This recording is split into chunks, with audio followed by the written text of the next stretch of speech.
प्रिय भक्तों, राधे राधे। तुलसी में रोज जल चढ़ाने और तुलसी के पास दीपक जलाने से क्या फल मिलता है।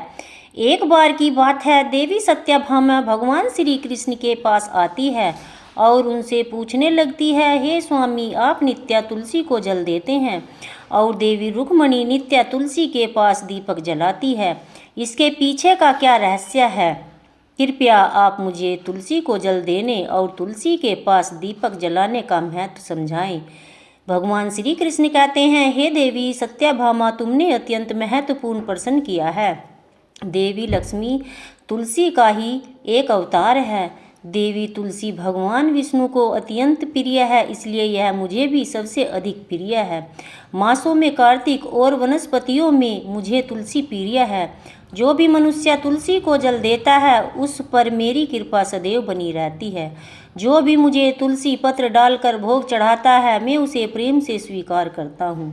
तुलसी पत्र के बिना मैं किसी भी प्रकार का भोग स्वीकार नहीं करता हूँ। हे देवी, अब मैं तुम्हें तुलसी को जल देने और तुलसी के पास दीपक जलाने का महत्व सुनाता हूँ, इसलिए तुम इस कथा को ध्यान से सुनो। जो भी स्त्री इस कथा को ध्यान से पूरा सुनती है वह सदा सुहागन रहती है।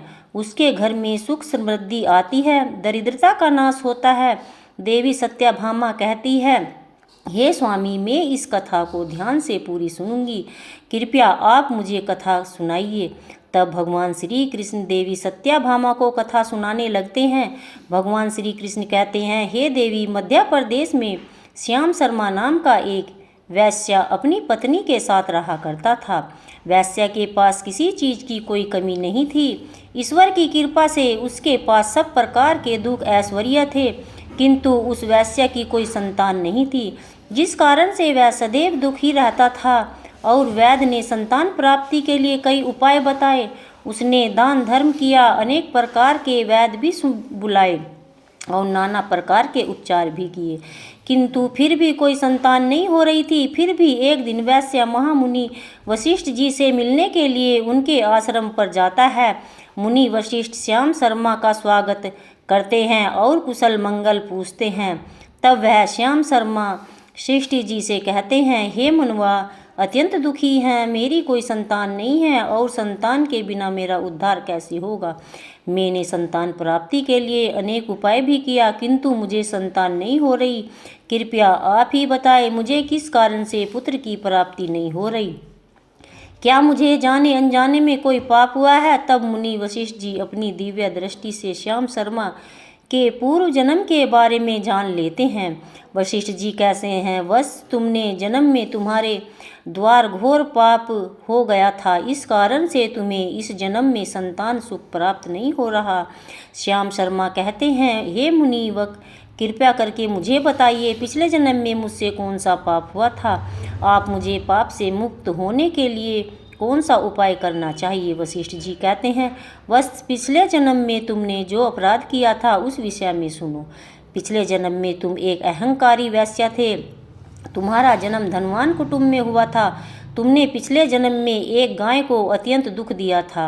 एक दिन एक गाय भूख और प्यास से व्याकुल होकर तुम्हारे द्वार पर आई थी, किंतु तुमने गाय को रोटी नहीं खिलाई, ना चारा खिलाया, ना ही उसे जलपान कराया। तुमने बड़ी ही निर्दयता से इस गाय को अपमानित करके घर से निकाल दिया और गाय ने अभी अभी बछड़े को जन्म दिया हुआ था और मुख से व्याकुल होने के कारण वह गाय वहीं पर मूर्छित होकर गिर पड़ी। उस दिन वह अपने बछड़े को दूध नहीं पिला पाई, इसलिए तुम गाय के श्राप से हो। इस गाय के श्राप के कारण तुम्हारी ऐसी दुर्दशा हुई है। उस गाय के श्राप के कारण तुम्हें उस जन्म में संतान नहीं हो रही है। वशिष्ठ जी की बात सुनकर उसे श्याम शर्मा को बड़ा दुख हुआ और स्वयं को कोसते हुए कहने लगा, हाय, यह मैंने क्या किया। एक बिचारी दुखी गौ माता की सेवा नहीं की। मैंने बहुत बड़ा अपराध किया है और उसी का दंड मुझे भोगना पड़ रहा है। श्याम शर्मा वशिष्ठ जी से कहता है, हे मुनिवर, पाप का प्रायश्चित कैसे करूं? कृपया आप मुझे मार्गदर्शन कीजिए। मैंने जो पाप किया है उससे मुक्ति का कोई उपाय अवश्य होगा। मैं अपना सब कुछ देकर उसे पाप का प्रत्याशित करूँगा और कृपया आप ही कोई उपाय बताएं। मुझे संतान प्राप्ति कैसे हो सकती है, क्योंकि शास्त्र कहते हैं पुत्र के बिना मनुष्य का उद्धार नहीं हो सकता। मुनि वशिष्ठ कहते हैं, हे वत्स, इस पाप का एक ही उपाय है, तुम पुत्र प्राप्ति के लिए पुत्र यज्ञ करो। इसी यज्ञ के फलस्वरूप तुम्हें संतान की प्राप्ति होगी। इस यज्ञ को संपन्न करके तुम ब्राह्मण को भोजन कराओ, वस्त्र और गाय का दान करो, तभी तुम्हें इस पाप से मुक्ति मिलेगी। और श्याम शर्मा वशिष्ठ जी को ध्यान देते हुए कहता है, हे मुनिवर, कोटि धन्यवाद। मैं आपके कहे अनुसार अवश्य ही पुत्र यज्ञ करूँगा और ब्राह्मणों को गाय का दान करूँगा। इतना कहकर वह श्याम शर्मा शीघ्रता से अपने घर पर लौटता है और अपनी पत्नी को सारी हकीकत सुनाता है। फिर वे दोनों पुत्र यज्ञ की तैयारी करते हैं। अनेक ऋषि मुनियों को निमंत्रण देकर श्याम शर्मा पुत्र यज्ञ संपन्न करता है और ऋषि मुनियों तथा ब्राह्मणों को गाय का दान करता है। यज्ञ के संपन्न होने के पश्चात यज्ञ की आग से अग्निदेव प्रकट होते हैं और श्याम शर्मा से कहते हैं, श्याम शर्मा, आज तुम्हारा यज्ञ सफल हुआ। तुमने पुत्र प्राप्ति के लिए ही यज्ञ किया था, इसलिए तुम्हें मेरी कृपा से एक पुत्र की प्राप्ति होगी। किंतु तुम्हारे पुत्र की आयु केवल 18 वर्ष की होगी और 18 वर्ष के समाप्त हो जाने के पश्चात पुत्र की मृत्यु हो जाएगी। यह कहकर अग्निदेव अंतर्ध्यान हो गए। पुत्र यज्ञ करके अग्निदेव से पुत्र का वरदान प्राप्त करके यह श्याम शर्मा बहुत प्रसन्न हुआ और किंतु उसे दुख भी बहुत हुआ। उसने सोचा, पुत्र न होने से अच्छा है कम आयु वाला पुत्र ही ठीक है। फिर वह पिछले तरह अपने कार्य में लगा रहा। कुछ दिनों के पश्चात उसकी पत्नी गर्भ धारण किया। श्याम शर्मा ने पुत्र के जन्म के पूर्व किए जाने वाले सभी संस्कार किए और फिर उसे एक अत्यंत सुंदर पुत्र की प्राप्ति हुई। वह बालक बड़ा ही तेजस्वी दिखाई पड़ रहा था। श्याम शर्मा ने पुत्र के जन्म के बाद किए जाने वाले भी सभी संस्कार किए और पुत्र को गुरुकुल और शिक्षा प्रदान की। श्याम शर्मा का पुत्र जैसे जैसे बड़ा होने लगा, श्याम शर्मा को बहुत अधिक चिंता सताने लगी। फिर जब उसका पुत्र 16 वर्ष का हुआ तो श्याम शर्मा की पत्नी ने उससे कहा, अब हमें अपने पुत्र का विवाह कर देना चाहिए। हमारा पुत्र अब विवाह के योग्य हो गया है। श्याम शर्मा ने कहा, प्रिय, विधि के विधान के अनुसार हमारे पुत्र की आयु केवल 18 वर्ष की है। 18 वर्ष के पश्चात हमारे पुत्र की मृत्यु हो जाएगी, इसलिए हमें इसका विवाह करके किसी कन्या के जीवन को बर्बाद नहीं करना चाहिए। वह तो 2 वर्षों बाद विधवा हो जाएगी, फिर उसे जीवन में अनेक कष्ट सहन करने पड़ेंगे। लेकिन श्याम शर्मा की पत्नी नहीं मानी। वह अपने पुत्र का विवाह होता देखना चाहती थी। श्याम शर्मा की पत्नी कहती है, नाथ, कुछ भी हो, मैं अपने पुत्र को अविवाहित मरते हुए नहीं देख सकती। हमारे पास किस चीज़ की कमी है? हमारी पुत्र वधू इस संपत्ति को प्राप्त करके सुख जीवन जी सकती है। इसलिए आप संकोच न करें, हमारे पुत्र के लिए सुंदर कन्या की खोज करें। अपनी पत्नी के मन के आगे श्याम शर्मा की एक ना चली और वह फिर पुत्र के विवाह के लिए मान गया। फिर किसी के पास नगर में रहने वाले एक अत्यंत गरीब वैश्य की पुत्री के साथ अपने पुत्र का विवाह संपन्न किया। श्याम शर्मा की बहू का नाम सुभद्रा था। वह अत्यंत गुणवान, चरित्रवान और पतिव्रता नारी थी। वह अपने पति की मृत्यु की बात को नहीं जानती थी। सुभद्रा नित्य अपने सास ससुर और पति की सेवा करने लगी। सभी के साथ बड़े प्रेम से रहती और किसी की आज्ञा का उल्लंघन नहीं करती। उसने अपनी मधुर वाणी, कार्य कुशलता से सभी के मन को जीत लिया। इस प्रकार से 2 साल बीत गए। फिर कुछ समय निकट आ गया जब श्याम शर्मा के पुत्र की मृत्यु होने वाली थी। श्याम शर्मा को बड़ा भय लगने लगा कि एक दिन उसने अपनी बहू को बुलाया और क्षमा मांगते हुए कहने लगा, हे बहू, तुम मुझे क्षमा कर देना, मैंने तुम्हारे साथ बड़ा अन्याय किया। ससुर, आप ऐसा क्यों कह रहे हैं? मुझसे क्षमा मांग कर लज्जित न कीजिए। मैं आपसे छोटी हूँ, आपकी पुत्री के समान हूँ। कृपया आप संकोच न करते हुए मन में जो भी बात है कहिए, मैं आपकी आज्ञा का पालन जरूर करूँगी। और श्याम शर्मा कहने लगे, पुत्री, तुम कल्याणी हो, तुम एक महान पतिव्रता हो, किंतु मेरे पुत्र के साथ तुम्हारा विवाह होने से मैंने तुमसे एक बात छिपाई। पुत्र की प्राप्ति यज्ञ करने के बाद हुई थी। अग्निदेव ने हमें यह कहते हुए पुत्र प्राप्ति को आशीर्वाद दिया कि हमारे पुत्र की आयु केवल 18 वर्ष होगी। 18 वर्ष के बाद हमारे पुत्र की मृत्यु हो जाएगी। अपने ससुर की बात सुनकर सुभद्रा ने कहा, ससुर जी, बस इतनी सी बात, आप चिंता न कीजिए। मैं आपको वचन देती हूँ, आपकी पुत्रवधी कभी विधवा नहीं होगी, आपके पुत्र के प्राणों की रक्षा करेगी। आप बस मुझे एक दीपक जल का घड़ा और एक गाय लाकर दीजिए, मैं पति के प्राणों की रक्षा इन्हीं से होगी। सुभद्रा की बात सुनकर श्याम शर्मा को बड़ा आनंद हुआ। कहने लगे कि हे बहू, जैसी तुम्हारी इच्छा, मैं तुम्हें सब चीज़ ला कर देता हूँ।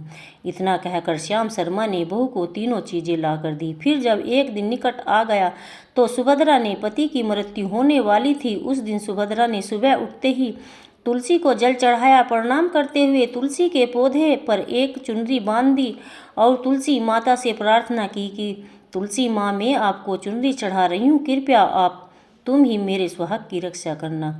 फिर सुबह के समय यमराज का एक दूत श्याम शर्मा के पुत्र के प्राण लेने उसके घर पर आ गया। जैसे ही वह घर में प्रवेश करने लगा, तुलसी के पौधे में उसे रोक दिया और कहा, यमदूत, इस घर में निवास करने वाली स्त्री ने मुझे चुनरी चढ़ाई है, इसलिए अब इसके सुहाग की रक्षा मैं कर रही हूँ।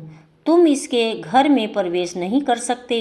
इतना कहकर तुलसी ने यमराज के इस दूत को घर में जाने से रोक दिया। वह दूत भयभीत होकर सुभद्रा के पति के प्राण लिए बगैर ही यमपुरी लौट गया। यमपुरी में जाकर उसने यमराज से कहा, धर्मराज, में धरती लोक पर एक पुरुष के प्राण लेने के लिए गया था, किंतु तुलसी के पौधे ने मेरा रास्ता रोका और तुलसी के पौधे के कारण मैं घर में प्रवेश नहीं कर पा रहा हूँ। इस बात पर यमराज को बड़ा क्रोध आ गया। फिर उन्होंने अन्य दूतों को बुलाया, कहा, तुम अब शाम के समय सुभद्रा के घर जाओ और तुलसी के पौधा सो रहा होगा, तुम उसके पति के प्राण लेकर यमलोक जाओ आओ।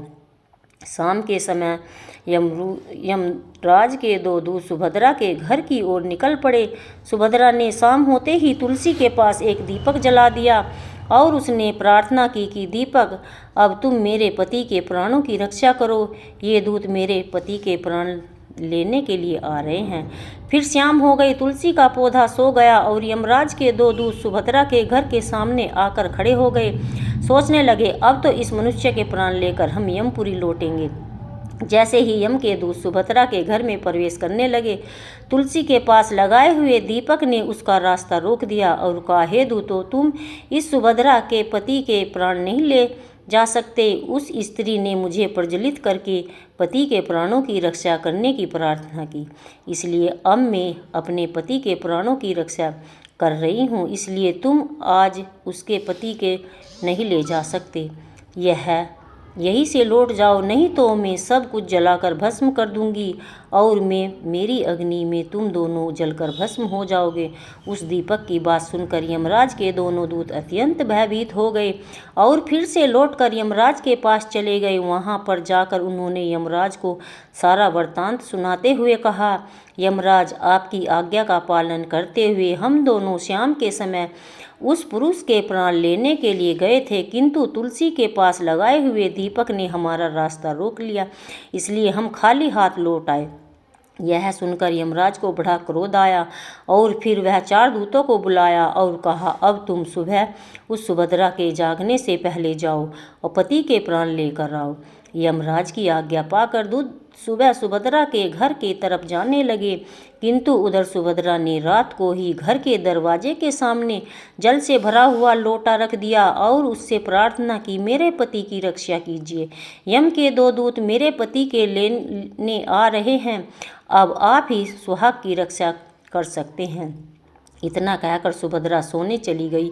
यम के दूत सुबह सुभद्रा के जगने से पहले उसके घर पर पहुंच गए।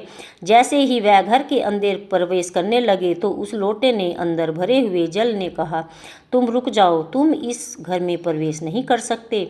यह घर अब मेरी सुरक्षा में है। मैं सुभद्रा के पति के प्राण तुम्हें लेकर जाने नहीं दूंगा। अगर तुमने इस घर में प्रवेश किया तो मैं नरक की अग्नि को बुझा दूंगा, जिसमें सारा नरक लोक डूब जाए। जाएगा। यह सुनकर यमराज के बेचारे दूत घबरा गए और एक दूसरे की तरफ देखकर उस स्थान से भाग गए।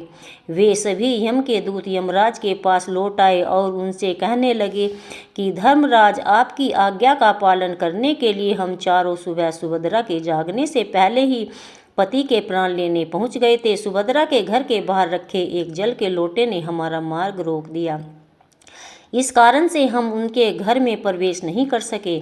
यह यमराज को बहुत ही अधिक क्रोध आ गया। इस बार उन्होंने 8 यमदूत को बुलाया और कहा, यमदूत, तो अब शीघ्रता से जाओ और बलपूर्वक मनुष्य के प्राण खींचकर यमलोक लेकर आओ। फिर वह 8 यमदूत यमराज की आज्ञा का पालन करते हुए पृथ्वी लोक पर उस सुभद्रा के घर के पास आते हैं तो देखते हैं सुभद्रा के घर के सामने एक गाय खड़ी है। सुभद्रा ने यमदूतों के आने से पहले ही अपने घर के सामने गाय को बांध दिया और गौ माता से विनती की, गौ माता, आज यमदूत मेरे पति के प्राण लेने के लिए आ रहे हैं, आप ही मेरे सुहाग की रक्षा कर सकती हैं। हे गौ माता, आपकी शरण में आई हूँ, कृपया मुझे विधवा होने से बचा लीजिए। उस गाय ने कहा, हे पुत्री, तुम चिंता मत करो, तुम्हारे पति के प्राणों की रक्षा मैं स्वयं करूँगी। मेरे होते हुए यम के दूत तुम्हारे घर में प्रवेश नहीं कर पाएंगे, इसलिए तुम चिंता से मुक्त होकर घर में अपने पति की सेवा करो। और जैसे ही यमदूत घर के अंदर प्रवेश करने के लिए आगे बढ़ते हैं तो गाय रोक देती है, कहती है, इस घर में तुम प्रवेश नहीं कर सकते, इस घर में रक्षा मैं कर रही हूँ, मेरे रहते कोई भी इस घर के अंदर प्रवेश नहीं कर सकता।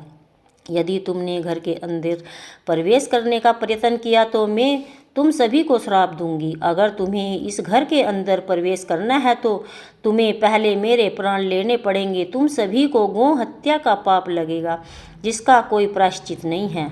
वहाँ पर उपस्थित सभी यमदूत गाय के द्वारा श्राप देने की बात सुनकर भयभीत हो गए। वे जानते थे कि गाय के द्वारा दिए गए श्राप से कोई मुक्ति नहीं कर सकता और गौ हत्या को संसार का सबसे जघन्य अपराध और महापाप है जिसका कोई प्रायश्चित नहीं है। इसलिए वे सभी वहां लौटकर यमराज के पास चले गए। यमपुरी जाकर उन यमदूतों ने यमराज को सारा वृत्तांत सुनाते हुए कहा, धर्मराज, उस सुभद्रा के पति के प्राणों की रक्षा एक गाय कर रही है। गाय हमें श्राप देने की बात कही, इसलिए हम सभी भयभीत होकर वापस लौट आए। हम में गाय का सामना करने की शक्ति नहीं है। उन यमदूतों की बात सुनकर यमराज आग बबूला हो गए। स्वयं भैंसे पर सवार होकर पृथ्वी लोक की ओर निकल पड़े। यमराज अपने भैंसे पर सवार होकर उस सुभद्रा के घर के पास चले जाते हैं। यमराज को घर के सामने खड़ा हुआ देखकर सुभद्रा भयभीत हो जाती है और जल्दी से आकर यमराज के चरण स्पर्श करके नमस्कार करती है और उनकी स्तुति करने लगती है। यमराज, आप तीनों लोक के प्राणी और कृपया अपने महान देवता हैं। इस संसार के समस्त प्राणियों के पाप पुण्य का लेखा जोखा आप अपने पास रखते हैं। न्याय के देवता धर्मराज, में सत्य धर्म का पालन करने वाली पतिव्रता स्त्री हूँ। मैं आपको बारंबार नमस्कार करती हूँ, कृपया मुझे आशीर्वाद दीजिए। सुभद्रा के द्वारा दी गई स्तुति यमराज अत्यंत प्रसन्न हुए और उसे अनजाने में ही सदा सुगन रहो ऐसा कहकर आशीर्वाद देते हैं। जब यमराज सुभद्रा के पति के प्राण ले जाने के लिए बढ़ते हैं तो सुभद्रा कहती है, हे धर्मराज, आपने अभी सदा सुहागन रहने का आशीर्वाद दिया, आप मेरे पति के प्राण लेने जा रहे हैं, इससे तो आपका आशीर्वाद झूठा साबित हो जाएगा। यह सुनकर धर्मराज रुक जाते हैं और सुभद्रा की ओर देखकर मुस्कुराने लगते हैं।